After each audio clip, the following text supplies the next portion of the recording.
Kita beralih ke informasi lainnya, Saudara. Komisi Independen Pemilihan atau KIP Aceh hingga siang Jumat telah menyelesaikan pleno rekapitulasi dan penetapan hasil penghitungan perolehan suara pemilu untuk 16 kabupaten kota yang berlangsung di ruang sidang paripurna DPR Aceh. KIP Aceh menargetkan pleno rekapitulasi penghitungan suara akan selesai pada tanggal 12 Mei mendatang.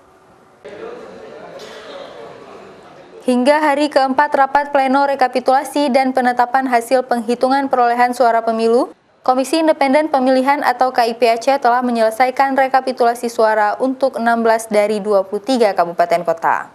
Secara maraton melalui persetujuan seluruh saksi dan panwasli, rekapitulasi suara pemilu berlangsung hingga malam hari.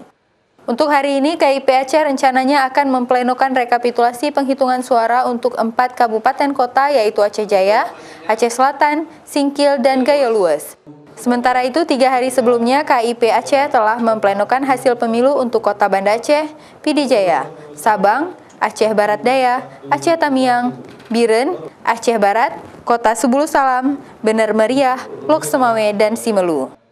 Sedangkan 1 kabupaten lagi yaitu Aceh Besar yang hingga saat ini belum menyelesaikan rekapitulasi suara pemilu di tingkat kabupaten. Alhamdulillah sampai 3 hari ini kita sudah on the track ya, sudah jalan sesuai dengan perencanaan. Ini sudah masuk pada kabupaten ke-16. Ini kan ada perubahan DPT HP 1, DPT HP 2, DPT HP 3. Yang ini kemudian harus dimasukkan sesuai dengan penetapan yang terakhir.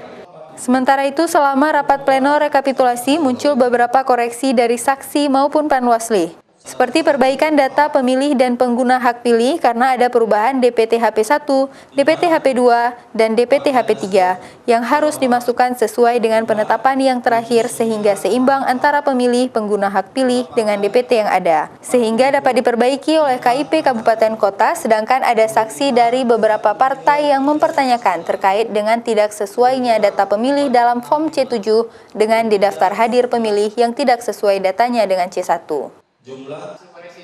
Mustajab, Kompas TV, Banda Aceh.